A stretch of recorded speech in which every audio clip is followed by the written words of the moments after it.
Wednesday? Yeah, it's Wednesday. I don't know why it feels like a Thursday.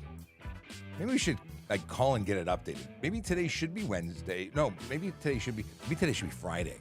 It's sort of Friday for me. I'm not going to be in studio tomorrow or Friday, so this is the fill-in Friday show. Going to be on location tomorrow for the Ride launch, and hanging out with Carrie Schmidt for a bit. Yeah, we'll do some on-location stuff, but won't be doing the regular show. And then Friday, I'm just not coming in. Just what it is. I hope everyone's doing well. I am happy to bring you another episode of Ask a Traffic Cop, where oddly enough, you get to ask a traffic cop questions about traffic. I am that traffic cop. My name is Sean Shapiro. I work for the Toronto Police Service. I work at Traffic Safety Programs, which is a section of Traffic Services, which is the citywide unit for the city of Toronto. And we do everything. We do everything. If it rolls, where do I want to be? I want to be centered. If it rolls, we pretty much deal with it. There's very little that we don't deal with. We are specialists in the traffic business. Oh, yes, we are. We do enforcement. We do reconstruction, investigations of all sorts. But we're just people who like cars and motorcycles and stuff and things. It's pretty much how I ended up here. We are currently broadcasting on TikTok, YouTube, Twitch, LinkedIn, Facebook, Instagram, Kick, and the platform formerly known as Twitter, now X. I'm never going to get used to that. If you want to ask us questions and you're on any platform other than X, go ahead and do it because stuff just works. If, however, you are on X, I would invite you to go to trafficcop.ca for all the links for all of our platforms, as well as some really great useful information. But if you go to youtube.trafficcop.ca, it's a direct link to our page, to our YouTube page, where you can, of course, engage, interact, and all that stuff. Some quick hellos, because I got them coming in. We got greetings and salutations. Akela had warned me yesterday on the phone that he was going to have a meeting, but alas, he is here. Or was that yesterday? I'm confusing my days. We actually spoke yesterday before the show started. But I'm glad you're here. Long story short, glad you're here. What do we got here? He says, Akela says, my wife wants me to mention a stunt driving incident from CP24 ticker, Brampton man charged for doing 186 in a 60 zone. You know what? There is, regardless of where this person was or was from, that is so ridiculously unacceptable. But to me, that's not stunt driving. That's criminal dangerous driving, and I would have arrested him for that. That's me personally just saying. There's no way I would. Wow. Let's see here. Oh, a good thing to know, and I appreciate the PSA. I did see it from my friends over at Dave's Corner Garage. There is going to be an alert-ready system around 1 p.m. That's where all cell phones are going to basically go off. Like the Amber Alerts, those cell phone ding-dong noisemakers. Everyone's will go off, which means my watch will go off and my phones will go off, and I have two phones, so it's going to be noisy in here, but I will not be on the air at that time, so I'll be okay.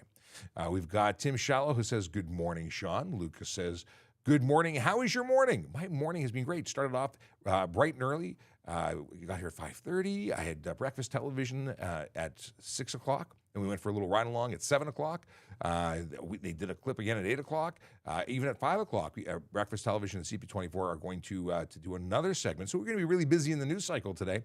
Toronto Star was calling about stuff and things. They want to know about stuff and things, which is usually what the media does. They call to find out about stuff and things, and they write about stuff and things. Let's see here. Adam Brandon says, the beard's looking good. Thank you much. Yeah, it's beard season for me. I was goatee for like a year, if not longer, but I am definitely in beard mode. Michael says, greetings from this morning. Sent one last night as well. Oh, did I miss that? Was it a missed message earlier? I don't know. Maybe, possibly, could be.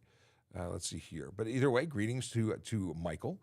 Tom, wow, long time no see. No kidding. Where are you these days? Tom, I used to be local, and I understood you were moving out of the area, but I was thinking of you last week, so I'm glad that you reached out. We'll have to catch up. Let me know when you're around. Sean Chen says, good morning. Good morning to you, sir. We've got a quote of the day, which I will save for later. I'll just tag that right there. And, okay. Oh. Did I even notice that it was 1,300 hours, which is 1 o'clock? I don't know what was said earlier, but thanks, Michael, for mentioning that again. Logan McLean says, hey. And then we've got Eric Plume who says, good morning. Let's see here.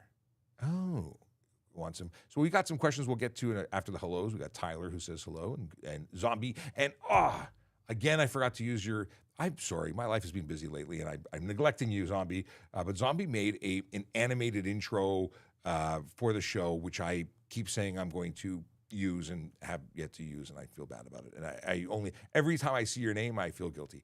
Okay, let's see here. We got a question about this. Good morning from St. John's, Newfoundland, from The Rock. How's it going, Jerome? I love that we are an interprovincial and often international show, but I've not heard from anyone from The Rock recently, although I was talking about a friend of mine from there recently. I've yet to go. I've got to make my way out there one day. Okay, what's happening here? Questions? All right. Leamington, Tyler's from Leamington, right on. And, okay. We got questions from, or a statement from the Canadian show, a friend who says, looked like you and Joseph ate some great food.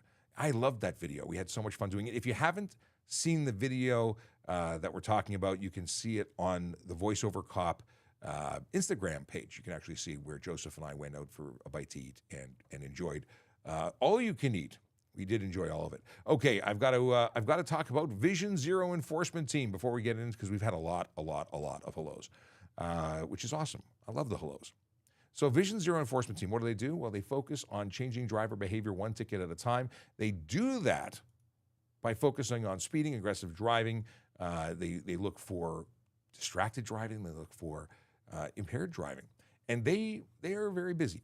Sadly, there are a lot of people who break the law. A lot of people who put lives at risk because of the behavior they choose to engage in. And many people make excuses for it, but there are no excuses. Speeding kills. Speeding is dangerous. Driving aggressively, well, that's dangerous. And oddly enough, you combine these things very often into a tragic result.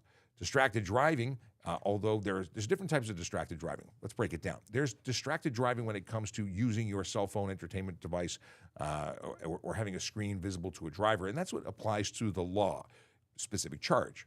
But just being lost in thought, not being focused on the task of driving safely, is also a form of distracted driving, although the charge wouldn't be appropriate. We would lay charges of careless driving. Funny fact, we talked about it a couple days ago, maybe it was yesterday. Distracted driving charges were originally introduced at $125. No points. I don't think there were points.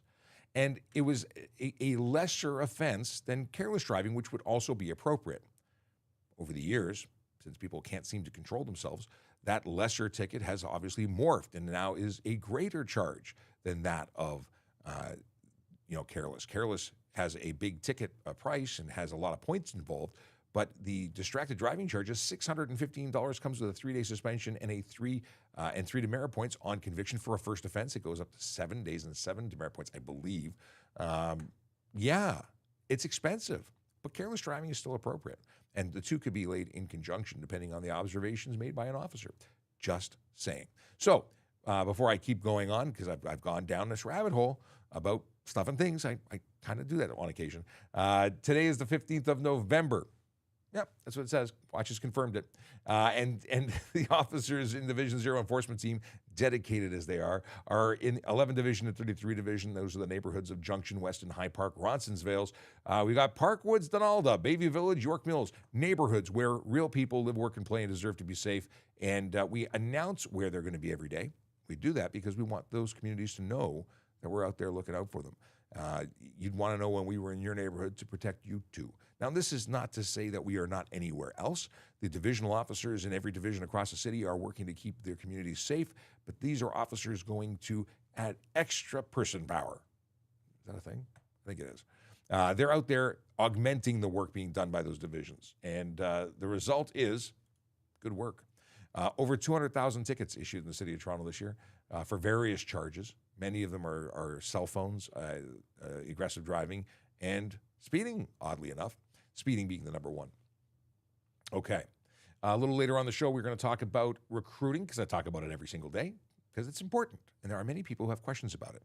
So let's get into some questions that JD has prepared for me, because I rarely get a chance to look in the actual chat. But JD goes through it. So if you've got a question, please put a cue before it so they know it's a question and not just dialogue amongst viewers. Can you clarify the rules around the yellow lines? Let's see here. Yellow lined oncoming traffic turn lanes, left turn lanes. I'm not entirely sure what we're talking about. I know what you've said, but I want to make sure I got the right question. So do you mean a center lane, a third lane that is multi-use and can be used for turning left or turning right? If that's what you're talking about, then the rules are you would use that to make a left or right, but not to pass traffic, a kilometer away. We were talking about this yesterday with Sergeant Campbell, and the scenario is we've got a tractor, a farm tractor, and the farm tractor is blocking the lane, doing significantly below the speed limit. Could you use that center lane to pass them? Well, I think it would be reasonable to do it for a short distance, but when it's stopped traffic and people decide to drive for a kilometer to pass traffic, not reasonable, and there is a charge applicable to that. But if you're talking about simply crossing a yellow line, the yellow line means that the traffic on the other side of it is going the other direction. And if it's a multi-lane, it's because the traffic in using that multi-lane could be going the other direction. I think we've covered it. If there's more you're looking for, please let me know, because I'd love to give you the answer you're looking for, even if it's not the answer you want, if you know what I mean. CJ McNeil, when converting a cargo van to a camper van, can I remove the passenger seat and airbag? You need to talk to I think it's a Red Seal mechanic to have that done. You can't do it. It's against the law for you to remove one. Certain people can remove them. And if you're truly changing the configuration of that van, no passenger is going to be there, obviously you wouldn't need an airbag in that location, but I would talk to the appropriate mechanic. It has to be done properly to avoid issues, not just because they can explode, but because there's rules, and those rules go beyond what we're talking about. Truly converting vehicles is outside of my area of knowledge. So talk to a mechanic of that rank. I think Red Seal is the deal.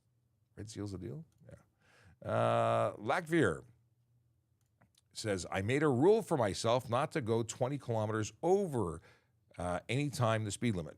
You think it's good enough? Like you're saying you're limiting yourself to only speeding, only breaking the law by 20 kilometers? That's, in most cases, 20% over the posted speed limit. If it's a 40, that's 50% over. No, that's not okay. You should not be exceeding the posted speed limit at all. Although I appreciate that you made a rule and you're trying to govern your law-breaking activity, but you're not allowed to speed. It's not lawful. So I would try and make a rule where you don't speed at all, which is what I do. I set it and forget it. I use cruise control on all major highways, and I don't go above the speed limit. In fact, I've thought about putting a sign on the back of my vehicle saying, I don't speed. If you don't like it, pass me. And I think it's both an invitation for them to pass and get caught, hopefully by someone doing radar in the areas where I drive. But it's just that I'm not going to be bullied by anyone. People who go too close to the back of my vehicle find that I will actually slow down gradually. But I'm not going to speed up. Okay. Eric Plume wants to know, how fast can you go on local streets without a sign posted? It depends on what area you're in. There are areas in the city of Toronto where as you enter an area, it says 30. It has a bar on the bottom that says area, which means all of the unsigned streets within that area until you see ending or exit are all 30 kilometers an hour. Generally speaking, an unsigned area is 50, but you really have to know where you are. Paying attention to street signs is important. That's the deal. Most places it's 50. Very often we've been reducing those to 40 and 30. We talked about this already. Okay. Oh, interesting question. Do all traffic lights have cameras? Are cameras very small and attached, or are they on the floor? If you're talking about red light cameras, no, they're not on every camera. I wish they were. Every light. I wish they were at every intersection. The ones that are red light cameras are actually not affixed to the traffic light system, at least not in Ontario. At least not that I'm aware of, because in Europe, they're all over the place. They're way up in the sky. There's all sorts of great stuff in being used, and they have speed cameras that are also that way. The ones that we have for speed are movable. The ones for red light are not. So that's a thing. They're generally posts, and there's usually a camera post and a flash post, two separate posts. Yeah. What else can I tell you about those? It's not managed by the police. It's managed by the city or municipality that you're in. Interesting stuff. Okay. Patricia wants to know, can a Canadian licensed driver drive in the USA? Can a Canadian licensed driver drive a US? I'm just based on the way you've ended that with a flag, do you mean like can you drive into the United States? Yes. Can you drive your motor vehicle that's insured and safe for the road into the States? Yes. Can you drive an American car in Canada? No. So if somebody comes from the United States into Canada and, let's say, lends you their car, that would not be lawful. And we can get more into that. It's an interesting kind of thing we can talk about. If there's interest to know more about that, we will. What do we got here? But hopefully that answers your question, Patricia. If there's something else you want to know and I didn't hit what you were looking for, ask it a different way. Can you drive with Crocs on, or is it illegal? I've never been asked this before. So Crocs or other footwear, is there a footwear requirement? Well, we certainly make suggestions against having certain footwear. Anything that is bulky or prevents you from making good contact or differentiating between your pedals, maybe not a good idea. But Crocs are not something that I have too much concern about. Backstrap is good to make sure it stays on your foot. But other than that, it's not illegal to wear flip-flops. It's not illegal to be barefoot. But again, we suggest having appropriate footwear just because there are better options. Can I drive with the windshield down on my Jeep? We actually talked about this a little while ago, and I was unsure of it. And the discussion that I've had with officers in other offices in this building is that if you put the windshield down, it's for off-road only. If you're on the road, you must have a windshield. That's what I've been told. Now, have I gone through the deep dive to confirm that with the HTA? I have not, but I'm planning to. So it's my understanding that it's illegal and that your vehicle is unsafe for the road in that configuration. Off-road only, but I don't know why you'd want to flip it down, honestly. It looks cool, and then it's not. Catch bugs with your teeth. Okay. Boom, boom, boom. We have... okay, it was Patricia asked it again. Can I drive a USA licensed car in Canada? So that was funny. Oddly enough, that was where we were going. So here's a story, a quick story time. I investigated a collision a number of years ago. I think it was 2014. And the driver of a BMW with Florida plates was involved in a collision. The driver was Canadian with an Ontario driver's license. That person had a note from their daughter who lived in the States saying that this car was eligible to be driven in Canada by their dad and notarized. Well, that triggered an investigation. You see, you can't do that. A vehicle that is being used in Ontario has not only a limit as to how long it can stay in the province and in the country, it's 6 months less a day by the person who is licensed to use it with an American license. See, that vehicle was seized by the RCMP. It was held and based on the tax laws. Importation duties and taxes were required. I believe the fine was somewhere in the vicinity of $30,000, and the vehicle had to be shipped to the border. If they wanted to keep it, they had to pay the duties and taxes, but the fine alone, I think, was about $30,000. It was an expensive car, but long story short, you can't drive American cars as a Canadian driver in Canada. The only exemption or exception would be when you rent a U-Haul. I think that's going to be it. Yeah, interesting stuff. Now, everything's a case-by-case basis, but based on the fact that we called for the authority to seize it on behalf of the RCMP, which we did, it was a bad day at the office for them. So again, in fact, I asked the staff sergeant on the phone when I spoke to them and said, well, what if somebody is visiting me from the States and their car's behind me? Can I go to the store for milk? He said, although that would be explainable, technically not allowed. New stuff to learn every day. Okay, what if you are driving and your license is at home? So you're driving, but you forgot your license and your wallet and all that jazz. Well, you've technically broken the law if you fail to surrender your license upon demand of a police officer. See, if I pull you over, I'm going to make a demand, and you have the responsibility to surrender it immediately. So by driving without your license in your pocket, you would get a ticket for $110 for failing to surrender your license. If that you also failed to surrender your ownership, it would be another $110. If you failed to surrender proof of insurance, it would be another $65. Yes, I know. Lots of tickets. What do we got here? Part 1. Oh. Monica Gray says, Part 1, my boyfriend got charged by theft or for theft under $5,000 by his mother. He's not allowed to talk to her without getting charged, but she won't stop texting him. Can she get in trouble? That is an interesting conundrum.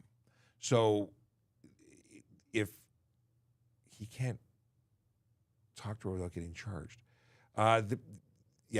he has to follow his rules. If she won't stop texting him and is communicating with him, I can see potentials, but I would talk to the detective involved in the case to truly because I understand what you're saying, but I wonder if that's the actual wording of what the conditions are. If there's a no contact condition and she's not under it, I don't know if she's violating anything or not. Certainly, it's not a good thing, and it may be inducing them to breach their release if that's what they're on with those conditions. Anyway, I would talk to the OIC of the case. We talked about this. Did you ever watch Commercial Vehicle Lane? That's from Wealth Mindset. What do you mean? Do you mean like, do I ever focus on commercial vehicle lanes or a TV show called Commercial? I don't know what you're talking about. Like, do we ever look for commercial vehicles in a technically you're not supposed to be in the left lane, or according to the HTA, Sergeant Campbell found that the first two lanes, lane 1 and lane 2 on 400 series highways should not be occupied by commercial motor vehicles, which is pretty, that's a very wide berth. Bus lane with HOV sign. Can I drive a car on it with 2 or more passenger? It is important to, there is a big difference between a bus lane and an HOV lane. They are not the same thing. There are diamond lanes that designated as a bus lane, and those you cannot drive in. They're bus lanes and bus lanes only. If they are truly HOV lanes, then you can be in an HOV lane with 2 or more people. So if you're on a 400 series highway, that is a true HOV lane. If you are on a diamond lane on the Don Valley Parkway or on the Fred Gardner Expressway or on city routes in the city of Toronto, those are actually not HOV lanes. Those are multi-use lanes, and they are designated by signs. The signs denote what you can do in them. Some of them say you can have motorcycles. Some of them say you can have multiple passengers. Often they require 3 passengers, not 2. So you need to follow the sign's direction. Yes. J Kiss not on TikTok. Are you on duty for this live?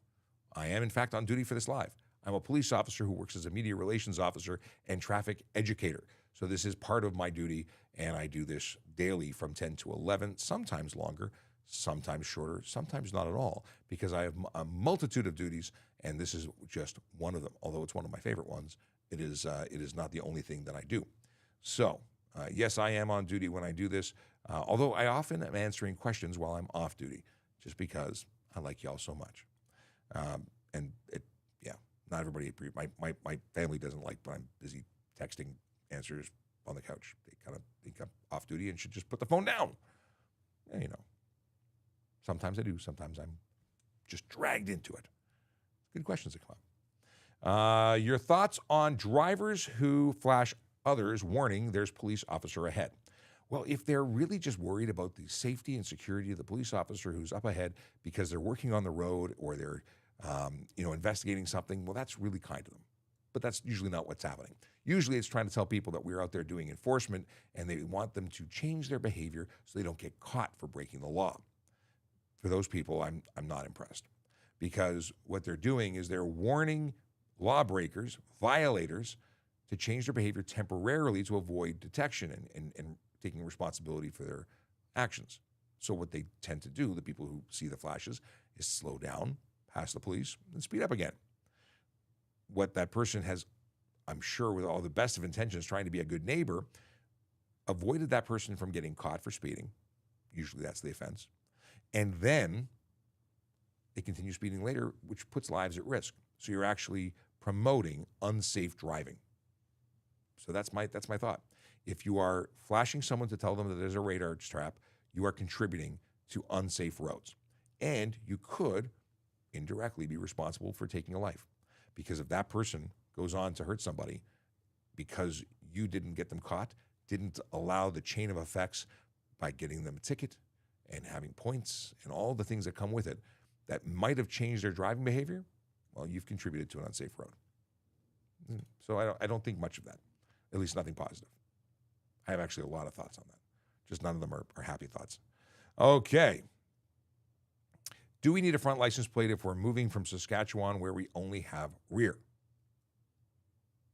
So if you're moving to Ontario from Saskatchewan, within 60 days, you've got to license that vehicle. No, within 30 days, you've got to license that vehicle in Ontario. And then, yes, you will require 2 license plates. From the time that you move here, the clock starts. 30 days for the vehicle. And am I mixing it? It's 60 days for your license and 30 days for your vehicle. Yeah. 60 days for your license, 30 days for your vehicle. It's the 2 numbers, and I transpose them on occasion. But that's the deal. So if you move here, yeah, you need to have 2 plates. While you're here and you have not applied for an Ontario permit yet, during that time, no, you don't. What are the fines for a modified exhaust? Well, it depends on what the modifications are. If the modification is that of one that makes it illegal, it is either it's a catback, but it has no muffler, it has no, what's it called? Resonator. Well, obviously that's not a legal exhaust system. And you would have a no muffler charge. You would also have what would it be? Unnecessary noise charge, likely. Yeah, that would be a few $100s in fines. If it is simply a modification that now has it louder than it was, and that loudness qualifies, according to the officer, for unnecessary noise, well, then you'd be looking at $110 for that. You need to have a muffler. You need to have a resonator. Could you have a more free breathing system installed? Sure, but it must be compliant. It can't be obnoxiously loud like the Charger. Or what was I behind? It was a Dodge Charger, I think it was last night. I was traveling north on the Don Mills, and there was this beepity beep beep who was squealing his tires, so that would have been a good stunt driving charge, and just driving like a clown. Yeah, beepity beep beep. They had a loud exhaust. Do red light cameras reset at midnight? I've seen them flashed at 12 a.m. on the dot. No one's around. I have no idea. If that's something that it does, it's news to me. Amanda, we don't manage them as the police. They're a city thing. But I would like to know the answer now that you've asked it. So when I speak to the folks in that unit, which is a city unit, I will be sure to ask that because now I want to know. How do the speed cameras, what is this? How do those speed cameras used above posts work? Oh, what is the functional trigger? If you're speeding, they take your picture, someone reviews those pictures, and then issues you a ticket based on the evidence that is provided to them. So they're not completely automatic. They do record the information automatically, but when it comes to, there's a real person reviewing and issuing tickets based on that information. But if you don't want to get one, don't speed. Simple as that. Okay. Question from Promo Guy. Hey, Promo Guy. If e-scooter hit me, not my fault, can I claim it on insurance in case of drugs? I need to know more. Were you in a motor vehicle when it hit you? Did it? Oh, damages. I totally misread that. Thank you, JD, for pointing out my. Yeah. You know those things where you read and you see the first letter and the last letter and you just assume that the center? That's what I was doing there. So if you're in a motor vehicle when you were struck and there was damages, your insurance would cover it. Unfortunately, e-scooters don't have insurance. Even if they are, very often, well, you can't insure them because if they're over 24 kilometers an hour, making them illegal, they become motor vehicles that are unsafe and not lawful for the road. But people generally don't have insurance on those too. You could sue the person individually, on their own, if they were good enough to stick around and actually share information as they would be required to by law. But yeah, if that would be a civil matter. But if you're in a motor vehicle, you could claim it on your personal vehicle insurance. If you had home insurance and you were injured, I don't know if you could claim that personally or not. Possibly, maybe.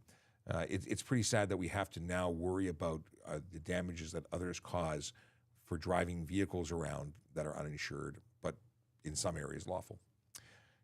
You have a pet peeve. Okay. Yvonne wants to know if someone intentionally comes to Canada after 3 months, they need to retake their license here in Ontario to drive legally here, correct?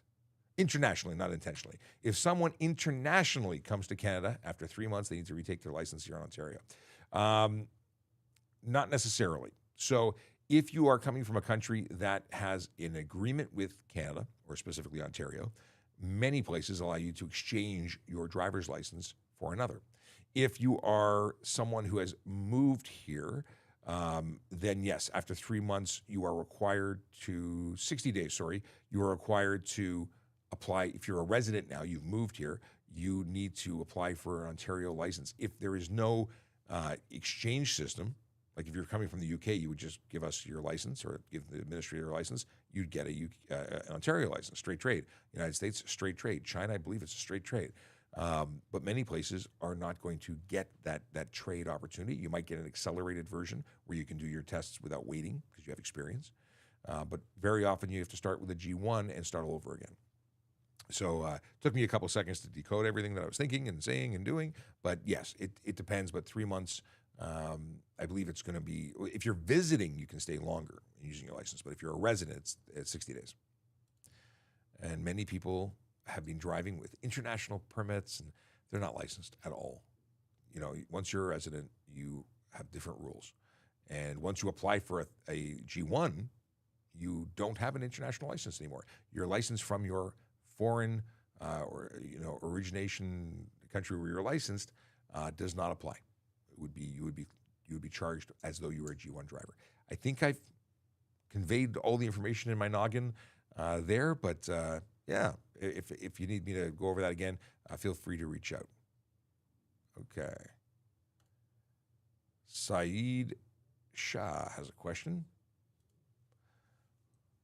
Why doesn't the city increase the highway speed from 100 to 120? Well, first of all, the cities don't determine the provincial highway speed. That is the province that determines that. 100 is the speed limit, and there's no need to go faster. Although people choose to go faster, and they're breaking the law when they do it, faster is not better. Faster is definitely not better.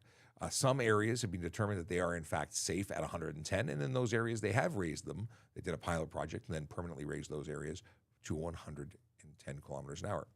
Now, what's the point of my story?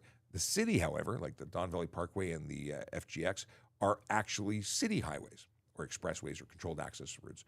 Those are 90 kilometers an hour, not 100, and they're certainly have no intention of raising those speeds. They are I would go slower everywhere. Can you drive a mobility scooter on the road? Yeah, it really depends. Is there no other place to go? Because you're pretty much a pedestrian. You should not be on the road. You should not be taking up a lane of traffic or being, you shouldn't be in a bicycle lane. No, a mobility scooter is a place where pedestrians go. So mobility scooters should be on the sidewalk. Mobility scooters can take you into buildings, not on the road. That's not what they're meant for. They don't do the same speeds as e-bikes, and if they do, they're probably not mobility scooters. And they're being branded as such, and they're not. But let me know more about what you're talking about. Really, like mobility scooters could be similar to wheelchairs, not wheelchairs, but similar to wheelchairs in their use. And again, where a pedestrian goes is where the mobility scooter should go. Okay, a question about, is it okay 5 kilometers over, I get tailgated when I do 50 and a 50? Laura, no. Legally, no, you're not legally allowed to go over. And if you get tailgated, what I do when I get tailgated is I slow down. So 50, someone decides to get too close to me, I just let off the gas and I do 45. And the closer they are, it's their problem. You're not slamming on the brakes. That would be wrong. That would be unsafe and could, result in you getting charged for something if you do what is commonly referred to as a brake check. But gradually slowing down gives people an indication that you're not going to be bullied, and if they need to pass you, they can. Okay.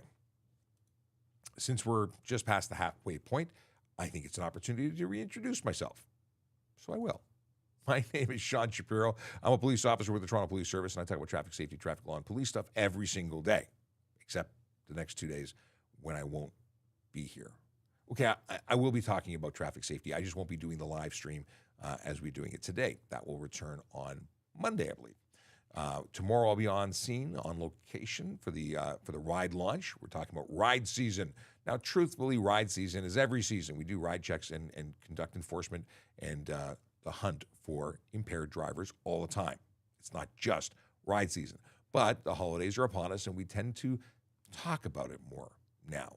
In fact, we tend to have them in a much more visible way during the holiday season. This is a higher propensity of people to go out and celebrate, maybe tie one on. The only thing you should be tying on this holiday season is a red ribbon from Matt to oh, there we go. It's upside down. Is to talk about that commitment about not driving while impaired. So yeah, that's what I'll be tomorrow. I'll do some stuff and things online, but I won't be going live. And Friday we won't be live. But you should be following us. So if you don't already follow us, please do. We'd love to have you as part of the fam. If you are, who's calling me? Oh, I'll have to call them back. They want to call me, but I can't answer. Yeah, if you don't already follow us, please do. You can also get us by going to trafficcop.ca, which takes you to all of our platforms, so you can stay in touch. Yeah. What happens if I get caught driving a dirt bike on the road to bring it to the track? Well, you're driving a motor vehicle that has no insurance, that is not lawful for the road. So you'd be looking at tickets for drive no insurance, $5,000 to $25,000 fine, up to 6 months in jail, as well as unsafe motor vehicle and a myriad of charges that you would likely not like. So that's what would happen. You know what you do to take it to the track? Walk it legally, or put it on a trailer and have someone drive you. I'm assuming you don't have a car or a trailer if you would even consider driving an illegal vehicle on the road without insurance. But we're talking about lawful here. Are motorcycles allowed to use paved shoulders to pass traffic? Absolutely not. That would be against the law. It would be against many laws, in fact. It would be drive off roadway, drive on shoulder is off roadway, and may also be, well, stunt driving, careless driving, stunt driving, we said that already, could be dangerous, which is criminal dangerous. It really depends on what the officer sees, but it is by no means legal. Oh. How much over the speed limit will a police officer look to stop you? 15 to 20? Depends. When I was doing radar in 60 zones, my goal was 15 kilometers an hour for charges, and less than 15 was a conversation. So I would pull you over, give you a warning. If you were under 15, if you were over 15, I would give you a charge. And then everything else was, but you're not allowed to speed. I don't know if this is not clear somewhere, but speeding is illegal. You can't actually do it legally, which is why it's against the law. We write you tickets, makes your insurance go up, gives you points very often. Those points work to take your license away. If you're choosing to speed, you're part of the problem. I know. I'm a big meanie for saying it. Let's see here. What if you have a photo of your license plate? Of your license plate? It was changed. License, which makes a lot more sense. Like, why would anyone take pictures of your license plate? If you have if you're driving around and you don't have your driver's license on you, is a photo sufficient? No. If you were to show me a photo of your license, I would thank you, and then I would write you a ticket, because the law requires you to surrender your actual license for a reasonable inspection by a police officer. And there's a follow-up question of, can you have your licenses in your phones? So the answer is no. Now, will it happen in the future? Sure. When the law changes, that will become an acceptable practice. That is not where we are today. You got to have the actual card. If you are from a state or country that issues them by telephone or by app, we would accept it if it's acceptable in your jurisdiction. So really what I'm saying is, if you have an Ontario license and you take a photo of it, you're getting a ticket. What's the law on cracked windshields? They're unsafe. You can't have them. They obstruct the driver's view, and they're just unsafe. You can't have them. Fix them before they become a problem. A chip is one thing, a minor crack, but if we're talking about a spider web thing, you can't see through that. So it really depends on where it is. Are we fixated on pulling everybody over who has a tiny crack? No, but it does become a problem, and it's just not safe. Oh, okay, here we go. Can I black out the side and rear windows to a school bus? I'm converting it to an RV. Second person today who's converting a thing into another thing. Yes, you can. There's no law saying that you have to have windows that you can see through on a vehicle. In terms of the ones left and right of the driver and the windshield, well, obviously those have to be ones that are regulated. They have to be able to see out of them. We have to be able to see into them. But the ones behind in the cargo area, you could board that up. It could be completely opaque. The only requirement is that you must have a clear view to the rear. Yes. Question from Jenny. Hi there, just one question. If I'm going 109 on the highway at a steady speed, can I get a ticket? Can you? Yes. At 101, you're technically speeding because anything over the posted speed limit is unlawful. Are we going to stop you for 101, 102, 103? Unlikely. Is it illegal? Yes. And could you get a ticket? Yes. And if you went to the court and said, but I was only going 109, would that be a defense? No. You would be convicted based on the fact that you've admitted to speeding, which is any speed over the posted speed limit. But a lot of people ask about that. Can I remove seats from a vehicle? Like the back seats, because you don't use them, and you're making the car lighter because you take it to the track. Removing seats is okay. You cannot remove the seat belt system. That would be against the law technically. And yeah, why are you taking seats out? Obviously, you can't transport people without seats. That's pretty important. Can I smoke when I'm driving? Really depends on what you're smoking. Can you smoke tobacco or lawful substances? Yes, assuming there's nobody under the age of 16 in the motor vehicle, which makes it or would make it illegal. Nor can you smoke in a company vehicle because in your workplace, it is illegal under the Smoke-Free Ontario Act to smoke in a motor vehicle or in a workplace, which in some cases is a motor vehicle. Let's see here. If we just going to take a pause for a second because I haven't talked about employment and I want to talk about employment. If you are interested in an amazing career, in a profession related to serving your community, not specifically being a police officer, because not everybody wants to be a police officer. You know, it was just me with a childhood dream, but not everybody wants to do that. There are other opportunities. I'm here to tell you there are other opportunities within the police service that are still about making a difference. Go to www.tps.ca/careers where you can explore those opportunities. Obviously, we are hiring police officers. There is a big push North America wide, if not the world, to find people who want to put on a uniform and serve their community. And it is a special person who does that. And I say that not just because I am one and I'm special. No. Anyway, there's a joke there that I'm not going to go with. But the fact is that whether you're a parking enforcement officer, special constable, auxiliary officer, a volunteer position, you're serving your community. And it takes someone that with a certain personality to do that. If you're one of those people, go sign up because we're looking for you. If you are interested in, serving your community, but you're not interested in putting a uniform on, you can consider communications operator, which is a phenomenal and important role. They're the people who take your 911 calls and dispatch police officers to go help people. We couldn't do what we do without them. And if I haven't recently thanked them for their service, I really must because they're awesome. And what we do is only possible because they do what they do. If that's a job that you'd be interested in, read more here. Civilian roles. This one I love going to, and it's like pulling the one-armed bandit thing. That's roll of the dice here. Are there going to be more than two? Nope, still just two. Senior systems analyst and communication operators are the two civilian jobs currently listed. These positions don't stay on forever. This one opens on the 14th and closes on the 27th. This one is a significant pay scale too. Nearly 111 to just over $129,000.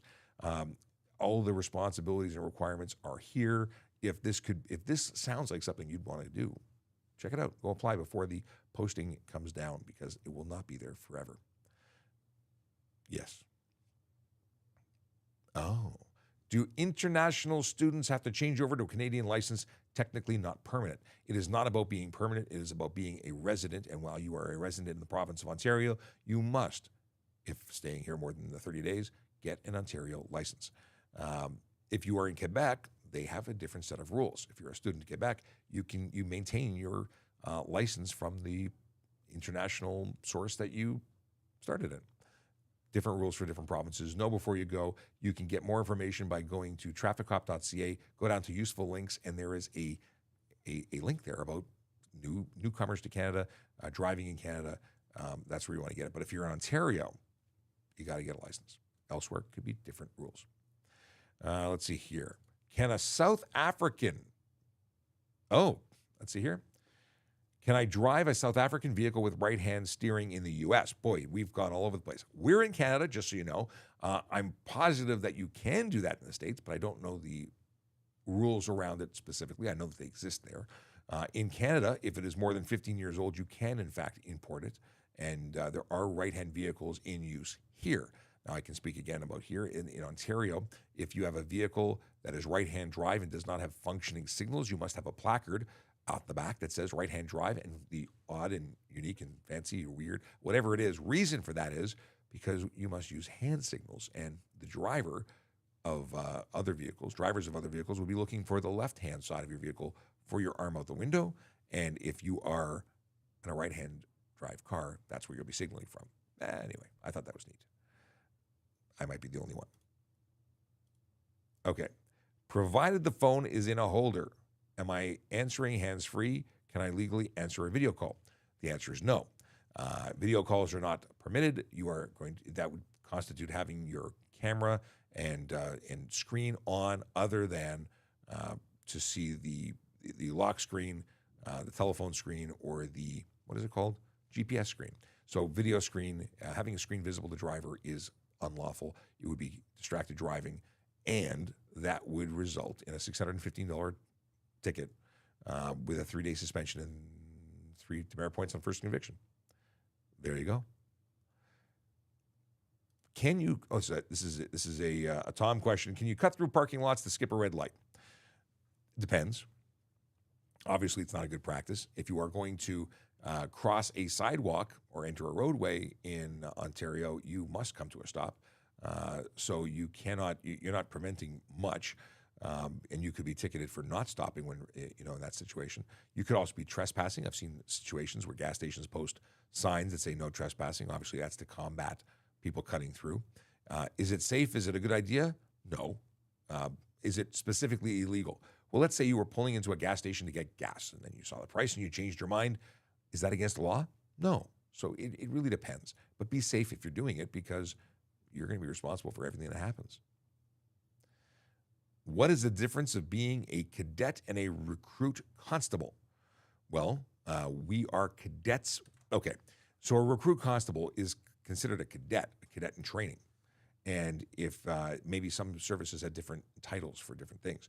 There used to be a cadet program in the city of Toronto with the Toronto Police, and some services have brought back cadet programs. That is a different paid program where you're applying for a job as a cadet.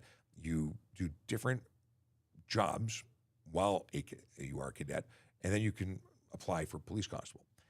When you are hired as a police constable in Toronto at the moment, you're a cadet in training, and that's your so that's a recruit constable. So a true cadet program would be a paid role where you work and for up to a year or 2 years, and then you have the option of applying to become a police constable. Whereas we don't have a cadet program in Toronto right now, so recruit constable is it. I think I covered that. All right. I don't think anyone's really asked me. No one's ever asked that question before. It's a good question. Let's see here. We got 8 minutes to go. Then no new questions will be covered, and then we'll be back Monday. Yeah. Let's see here. We've got a question from. Oh, here we go. Can someone that lost their license for driving while under the influence in Canada operate an e-bike? In the U.S., it's a gray area. So, according to the Criminal Code of Canada, an e-bike is a motor vehicle. And if you are prohibited from driving a motor vehicle, that's a problem. Yeah, a lot of people may do it. But technically, e-bike is a motor vehicle according to the Criminal Code of Canada. And if you have that prohibition, that would be a problem. I don't think it's so gray here. I think it's very clear. So I would say you're technically not permitted to. And that prohibition could get you serious charges. Okay.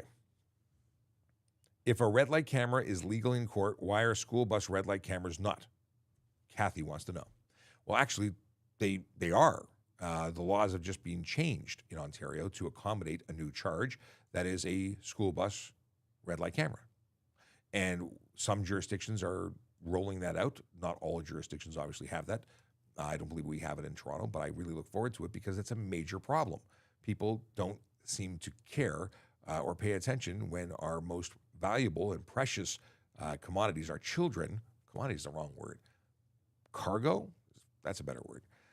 We got to protect kids. So anything we do to do that, I think, is positive. And it would be legal because the law that is being used to issue them would be the same as red light camera and so on. But it just hasn't come here yet. What is this? What about those wheelies, I think you mean? People stand on them. No. You're talking about electric unicycles. Electric unicycles are absolutely prohibited. They are not legal for use on the road, on the sidewalk, on a park. Private property only for those. They are ridiculously unsafe. And what we would charge you for is operating an unsafe motor vehicle without insurance and every other charge related to it. No license, no permit. Don't do that. Don't use those. I see them on the road all the time. There's just a matter of time until that person gets hurt or gets charged. But so many of them on the road, and none of them are legal. Segways aren't legal for the road. I mean, there's a ton of different things. And then modified e-kick scooters and e-bikes aren't legal for the road. And all of them are motor vehicles. Yeah. If a red light camera is legal in court, we talked about that. Can you get a ticket for dirty windshield? Yes, because if your windshield is dirty, it is obstructed. And if it is obstructed, it is illegal. Charges for shooting fireworks out of car. Oh my goodness. I don't know what the charge I would go with is, but I did see the video of that. Ridiculous. Mischief might be one of them. I mean, I'd probably go criminal. I just don't know what charge I would lay. It's not something that would be specifically outlined in the Highway Traffic Act. Bonehead moves like that don't usually make it to the law. It's usually covered under things like mischief. Dangerous driving? Maybe. That's also criminal, maybe. Okay. What happens if I got pulled over and I have everything but insurance? Depends what you mean. Do you mean you don't have your insurance document? If you don't have the insurance document, you get a $65 ticket. If you don't have insurance, actually the vehicle is not insured. Whoa, Nelly. That's $5,000 to $25,000 fine, up to 6 months in jail. Yeah, you wouldn't get a charge for not having a license. You wouldn't get a charge for not having a license plate. Because you have everything else, as you said. You said the vehicle's safe. If insurance is not on the vehicle, that is a big one, and that is the big one, I think.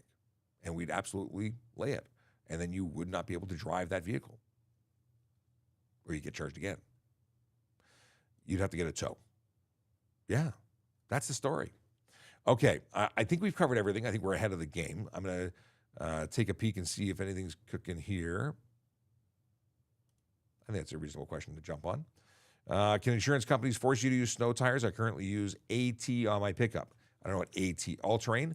No, they can't force you in Ontario because there's no law in Ontario that says you must have snow tires. So legally it wouldn't be forced. Could they have a condition of being their customer, saying that if you don't have snow tires, we won't insure you? It's a private company. They can do whatever they want in that regard. They could deny you or cancel your insurance. Sure, technically. Most companies go the other way. They give you a discount for snow tires. I like discounts. Let's see here. We'll call this last question and we'll go into dad jokes. If I get pulled over in a rental, what do I give them? You give them everything. You have the package. You have your rental contract. You have photocopies of the ownership and insurance and all that stuff are in the bag, in the glove box. And if you don't give them that when you pulled over, you're going to get tickets for not surrendering your license, ownership, and insurance because that's what's going to be demanded of you. The rental agreement, because it's a rental car, is what's next. So let's see here.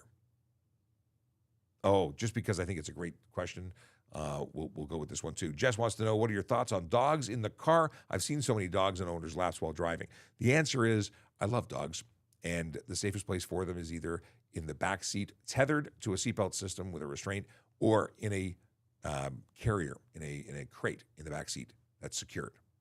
That's the deal. You want to be doing that to protect them and you. In the event of a collision, they would become projectiles otherwise, and that could harm you and, of course, Fluffy. On the lap, careless driving while crowded, there are charges that I'd be laying if I saw them. Let's see here. Oh, I did not answer this question today. So Dave Lemon, don't apologize. It's a good question. Is a digital copy of insurance accepted? Yes, in Ontario, the laws have changed recently, and we do actually accept digital copies. However, it's not a photocopy. Sorry, it's not a photo of it. It is a version provided through a secure digital app authorized by your insurance provider. My company doesn't have that, thus I am stuck with pink slips. But if you have an app from your insurance provider that can securely deliver that information, and also be able to send it to police. One thing to note is if your phone is dead and you cannot provide insurance, you are going to get a ticket. Paper is good.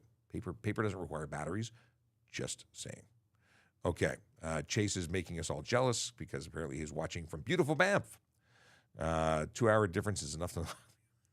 I can imagine. What are you doing out there? I want to know what's going on. What brought you to Banff? Okay, let's see here. Matt says, so can a diabetic be charged for impaired driving if their sugar drops? It's not impaired because impaired operation is specific to alcohol or drugs, so it's not the same. It could be careless. There could be charges related to it. Are you impaired? You are effectively impaired. They're definitely. It's generally a medical situation as opposed to a intentional. I drove while under the influence of alcohol. Different category. Okay, let's wind this down. I'm thinking of a career change where I estimate crowd sizes at different outdoor events. I wonder how many people are in that field. That's actually not bad. I'm thinking of a career change where I think it's not bad. I'll give it the hi-hat and the snare and hi-hat. Okay. Earlier, I had Akela Draconis' quote of the day, which I've not read and I hope is good. Quote of the day: I don't care to belong to a club that accepts people like me as members. Groucho Marx. And oddly enough, I knew that was that quote because it's a good quote. You have any good quotes? Any good dad jokes? You can share those at a later date. Yeah, I like dad jokes. All right. This is strange. Sergeant Campbell did not come through the door and join us today. I feel like we have missed out on goodness today. But we'll be back Monday. So have a wonderful weekend. We will be reaching out tomorrow. I don't think live, but we'll see you soon. Yellow light, red light, green light, go. Driving safely helps the traffic flow. Watch for pedestrians, look out for bikes, and don't drive like a jerk that no one likes. Yellow light, red light, green light, go. Driving safely is the way to go. Put down your cell phone, nobody needs you to text and drive on the DVP. Yellow light, red light, green light, go. Stop at stop signs, look both ways, then go. Seatbelt, save your life indeed, and watch your driving. Don't speed. Yellow light, red light, green light, go. Driving safely is the way to go. Don't drink and drive or smoke some weed, because you might go to jail and not get free. Yellow light, red light, green light, go. Driving safely helps the traffic flow. I was just saying in the let's see here 1 second. It's quiet. Why is it quiet? Let's have a look. What channel is this? Oh, that's why. Because I turned the volume down. Anyway, we'll make the music louder next time. My apologies. See? Okay, that's too loud. Let's see here. Lots of people asking questions on the chat. So apparently the chat stopped bringing stuff over. It happens. It's a new feature. I'm thrilled that it works at all because it's nice to be able to include TikTok folks on screen, to represent you. So music is okay. And then the reminder from Michaela that use the intro from Zombie for Monday's show. I'm actually going to go prepare that right now. Yes, unless someone knocks on the door. No, no one's knocked on the door. I think I'll be okay. Have a great weekend, everybody. Aside from the fact that I'll be posting a video later on and engaging you in the chat, in the comments, and responding to your messages.